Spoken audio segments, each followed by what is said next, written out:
नमस्कार, मेरे YouTube channel में आप सभी का स्वागत है। आज हम बात करते हैं चालीसा की, कि चालीसा किस प्रकार पढ़नी चाहिए जिससे हमें पूर्ण लाभ मिल सके और जिन देवता की हम या चालीसा पाठ कर रहे हैं उनकी कृपा प्राप्त हो सके। तो सबसे पहले यह जानना ज़रूरी है कि चालीसा जो है वो एक तरीके से हिंदी में लिखा हुआ स्तोत्री है, जो वर्तमान की जो प्रचलित भाषा है उसमें तैयार की जाती है।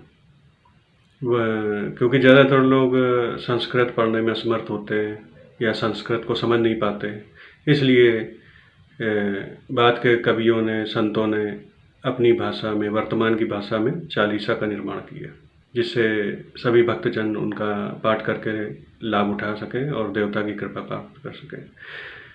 तो इसमें सबसे बेहद ज़रूरी है कि जो आप चालीसा का पाठ कर रहे हैं उसमें जो शब्द लिखे हुए बहुत सी चीज़ें, जैसे तुलसीदास जी रचित चालीसा, हनुमान चालीसा वगैरह है, उस समय थोड़ा सा जो बोलचाल की भाषा थी वो इस समय काफ़ी बदल चुकी है। तो बहुत लोगों को थोड़ा कन्फ्यूज़न होता है कि वो क्या पढ़ रहे हैं, उनको पता नहीं होता और सिर्फ वो बोलते जाते हैं। तो उसका फल तो मिलता है लेकिन उतना पूर्ण फल नहीं मिल पाता। तो इसके लिए आजकल जो मार्केट में अर्थ सहित भी चालीसा आने लगी है। तो आपको करना कुछ नहीं है, आपको सिंपल 1 या 2 बार जो चालीसा आप लिखी हुई है उसके नीचे उसका अर्थ दिया होगा, आप एक बार उसको अपने दिमाग में उतार लें। मतलब एक बार चालीसा का जो दोहे हैं वो पढ़ें, उसके बाद फिर जो लाइनें चालीसा की पढ़ते जाएं, उसके बाद नीचे उनका अर्थ पढ़कर समझ लें।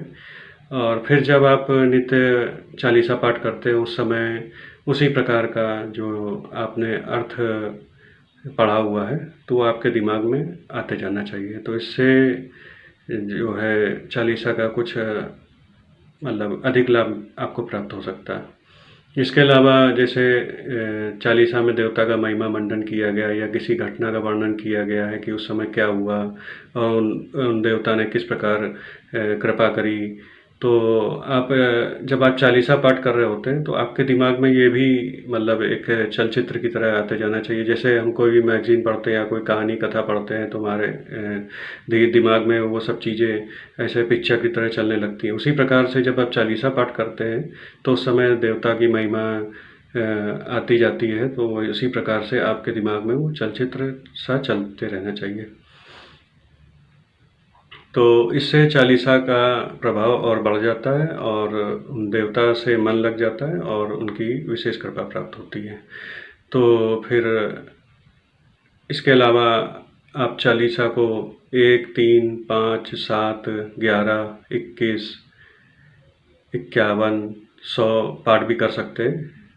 तो आप जितना भी चालीसा का अधिक पाठ करते हैं उतना ही आपको उन देवता की अधिक कृपा मिलती है और उन देवता से विशेष शक्तियाँ प्राप्त होती हैं। ऐसा नहीं है कि जो आप कोई मंत्र ही जप रहे हैं तो उसी में शक्ति है, या स्तोत्र पाठ कर रहे हैं उसी में शक्ति है। शक्ति हर चीज़ में, जिसमें भगवान की स्तुति करी गई है सब में शक्ति होती है। आप चालीसा को अगर मन से और बिल्कुल ध्यानपूर्वक अगर आप चालीसा का पाठ करते हैं, देवता का ध्यान करके करते हैं, उनकी महिमा का मतलब उनके महिमा की जो कल्पना करके आप पाठ करते हैं तो आपको उस चालीसा का पूर्ण लाभ मिलता है और देवता की कृपा भी प्राप्त होती है।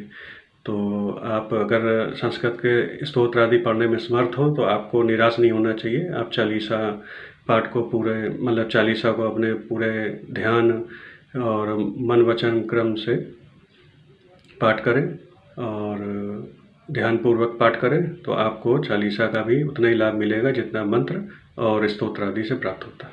धन्यवाद। अगर आपको मेरी जानकारी पसंद आई तो इसे लाइक करें, सब्सक्राइब करें, शेयर करें।